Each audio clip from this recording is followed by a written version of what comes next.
मारवाड़ी कारोबारी परिवार से ताल्लुक रखने वाले चौथी पीढ़ी के उद्यमी गौरव रूंगटा तकनीक, नवाचार और सामाजिक सरोकारों के मेल से कारोबार की नई परिभाषा गढ़ रहे हैं। बचपन से व्यापार में सक्रिय रूंगटा ने आईटी बूम के दौरान अपनी कंपनी के लिए नई टेक्नोलॉजी, प्रोसेस और स्ट्रक्चर पर काम करना शुरू किया। आज ये पवन चक्कियों और सोलर सिस्टम जैसे उन्नत संरचनाओं में कंपनी को अग्रणी बना चुके हैं। वे ऐसे व्यावसायिक अवसरों पर काम कर रहे हैं जो ऊर्जा बचाएं और समाज के उपयोगी हो। कृषि तकनीकी सहित कई क्षेत्रों में वैश्विक निवेश को दिशा में काम कर रहे रूंगटा का मानना है कि असली सफलता पैसा नहीं बल्कि साझा समृद्धि है। गौरव से न्यूज़ 21 नेशनल ने खास बातचीत की और उनसे पहलगाम हमले के पहले और बाद के हालातों पर भी चर्चा की। सुनते हैं। इंडिया ने बहुत करारा जवाब इसका पाकिस्तान को दिया कि हमने उन टेररिस्ट कैंप्स को डिस्ट्रॉय किया कि हमको वॉर करनी चाहिए थी फुल फ्लेजेड, हमको पाकिस्तान ऑक्यूपाइड कश्मीर को कैप्चर कर लेना चाहिए था। वॉर एक फुल फ्लेजेड वॉर होती तो इसके अंदर अफोर्ड करना कोई भी कंट्री के लिए बहुत ही मुश्किल काम होता। इस टाइम एक फुल फ्लेजेड वॉर हो जाती तो उस हमारा बहुत बड़ा इकोनॉमी को इसमें धक्का लगता। आपको पहली बात ड्राइंग रूम में बैठ के नैरेटिव सेट नहीं करने चाहिए, आपको फैक्चुअली ऑन ग्राउंड देखना चाहिए। आपकी कंट्री के साथ किसी भी स्थिति में खड़ा रहना चाहिए एज ए नेशनलिस्ट। जिस तरह से वर्ल्ड चेंज हो रहा है, एआई हमारी नेसेसिटी हो जाएगी। मेरा ये मानना है कि जिस तरह से एआई पैन आउट हो रहा है, there is a huge scope. AI से अनएम्प्लॉयमेंट बढ़ेगा, उसमें मेरा ये बोलना है कि अनएम्प्लॉयमेंट नहीं बढ़ेगा, हमको रीस्किलिंग करनी पड़ेगी अपने आप। ये जो जर्नी है एंटरप्रेन्योर की, ये जर्नी 100 मीटर की स्प्रिंट नहीं है, ये एक मैराथन है। ये जो पहलगाम में हुआ ये बहुत ही सैड हुआ। ये फर्स्ट टाइम था कि टेररिस्ट ने टूरिस्ट को अटैक किया। यूजुअली अभी तक जो हम देखते आ रहे थे कि टेररिस्ट जो हमारी आर्म्ड फोर्सेस हैं उनको अटैक करते थे, तो ये बहुत ही सैड हुआ और इंडिया को इसका जवाब देना बहुत ज़रूरी था। और इंडिया ने बहुत करारा जवाब इसका पाकिस्तान को दिया कि हमने उन टेररिस्ट कैंप्स को डिस्ट्रॉय किया जो इंटरनेशनल बॉर्डर में है, पाकिस्तान के अंदर है। अभी तक हम अटैक करते थे वो सिर्फ पीओके के अंदर करते थे, तो हमने बहुत स्ट्रॉन्ग रिप्लाई दिया। ये बहुत आसान है कि हम हमारे ड्राइंग रूम में बैठें और ये बोलें कि हमको वॉर करनी चाहिए थी फुल फ्लेजेड, हमको पाकिस्तान ऑक्यूपाइड कश्मीर को कैप्चर कर लेना चाहिए था, बट ये इतना आसान नहीं है। आज आप देखेंगे इंडिया अभी वर्ल्ड की 4th लार्जेस्ट इकॉनमी बन गया है और ये बहुत बड़ा कमेंडेबल जॉब है इस गवर्नमेंट ने जो किया है। तो कोई भी कंट्री चाहे वो कितनी भी सशक्त हो, उसके लिए वॉर अफोर्ड करना बहुत मुश्किल है, क्योंकि वॉर में जिस काइंड ऑफ रिसोर्सेज लगते हैं, आपकी इकोनॉमी को हिट होता है, जिस तरह से पोस्ट वॉर महंगाई बढ़ जाती है, ये ओवरऑल एक डेवलपिंग इकोनॉमी के लिए बहुत महंगा है इस चीज़ को सस्टेन करना।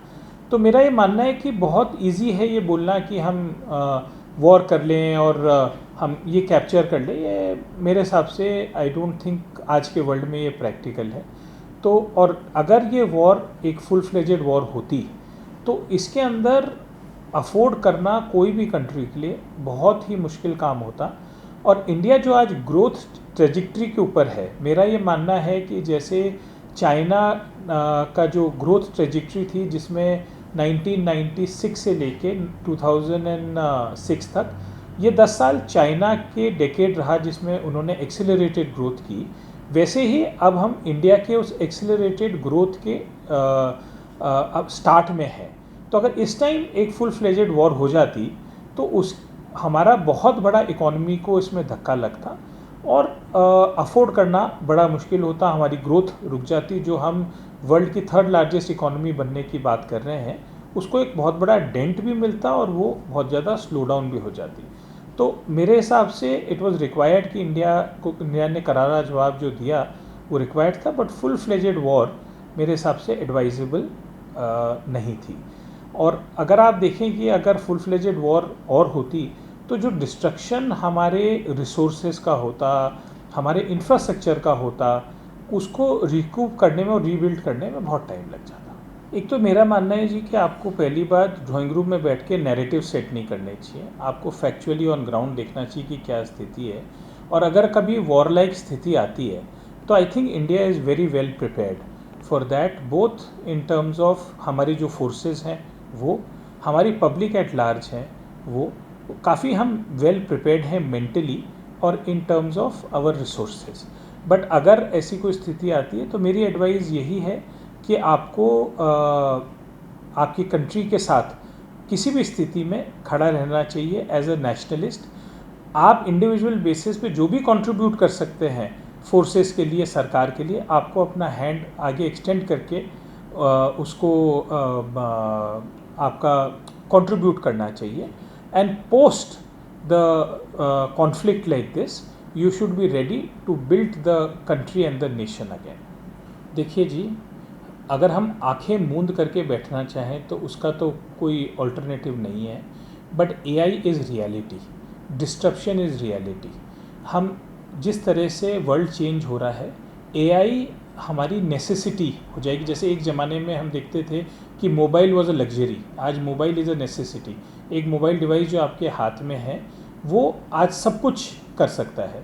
वैसे ही AI इज़ अ रियलिटी। अगर आप इस वॉर में देखेंगे कि हमारा जो इंडियन इंटीग्रेटेड AI है, उससे हमारा S-400 का डिफेंस सिस्टम जो कि रशियन है, हमारे जो रफाल प्लेन्स हैं जो कि फ्रेंच हैं, हमारा जो मिसाइल है अपने ब्रह्मोस, ये सब एक सिस्टम से इंटीग्रेटेड थे। ये कोई भी कंट्री ने आज तक अचीव नहीं कर पाए कि डिफरेंट कंट्रीज़ के डिफरेंट वेपन्स को एक सिस्टम से इंटीग्रेट किया जाए। This is the first time any country has been able to do it. तो कुडोस टू इंडियन टेक्नोलॉजी कि हमने सब इतने विदेशी सिस्टम्स को लेके और हिंदुस्तानी मेड इन इंडिया के इक्विपमेंट्स को लेके एक प्लेटफॉर्म पे इंटीग्रेट किया। इसी के लिए हम सक्सेसफुली इंटीग्रेटेड जवाब दे सके टू पाकिस्तान। तो मेरा ये मानना है कि जिस तरह से AI पैन आउट हो रहा है, there is a huge scope कि हम AI को नॉट ओनली आगे डिफेंस में कैसे बढ़ा सकें, बट ऑल्सो हमारी इंडस्ट्रीज़ के अंदर हम AI का यूटिलाइजेशन, रोबोटिक मैन्युफैक्चरिंग का यूटिलाइजेशन कैसे कर सकें। हमने देखा है गवर्नमेंट ने पोस्ट दिस कॉन्फ्लिक्ट काफ़ी बड़ा बजट एलोकेट किया है AI को कि भी हम AI को फर्दर कैसे इंटीग्रेट कर सकें हमारे डिफेंस सिस्टम में।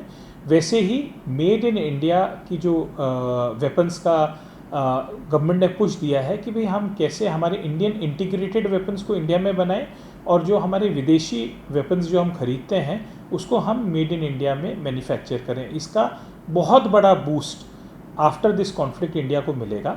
एंड एज बिजनेसमैन हमको ये ग्रेट अपॉर्चुनिटी है जो मिलने वाली है, इसको हमको डेफिनेटली फुलेस्ट टू यूटिलाइज करना चाहिए। जहाँ तक बात है कि भाई AI से अनएम्प्लॉयमेंट बढ़ेगा, उसमें मेरा ये बोलना है कि अनएम्प्लॉयमेंट नहीं बढ़ेगा, हमको रीस्किलिंग करनी पड़ेगी अपने आप को। आज जो ह्यूमन इंटरफेस को AI टेक ओवर करेगा तो हमको डिफरेंट जॉब्स अपॉर्चुनिटीज़ खुलेंगी, उसके अंदर हमको स्किल सेंटर्स में जाके अपने आप को रीस्किल करना पड़ेगा। मेरा मैसेज यही है कि ये जो जर्नी है एंटरप्रेन्योर की, ये जर्नी 100 मीटर की स्प्रिंट नहीं है, ये एक मैराथन है। तो अगर आप इस जर्नी को एक मैराथन की तरह लें और स्टेप बाय स्टेप आप इस जर्नी में बढ़ेंगे तो मेरा ये मानना है कि आप बहुत लॉन्ग वे जाएंगे। अगर आप स्प्रिंट लगाएंगे तो मे बी कहीं ना कहीं आप कोई ना कोई गलती करेंगे जिसके अंदर शायद आपको उसका कहीं ना कहीं भुगतान फ्यूचर में करना पड़े। तो इट्स अ जर्नी जो स्लो एंड स्टडी होनी चाहिए और कैसे आप कर्व से ऑलवेज अहेड रहें। जो डिस्ट्रप्शन हो रहा है टेक्नोलॉजी का, उस टेक्नोलॉजी को राइटली यूटिलाइज करते हुए आप कैसे अपने बिजनेस को ट्रांसफॉर्म कर सकें।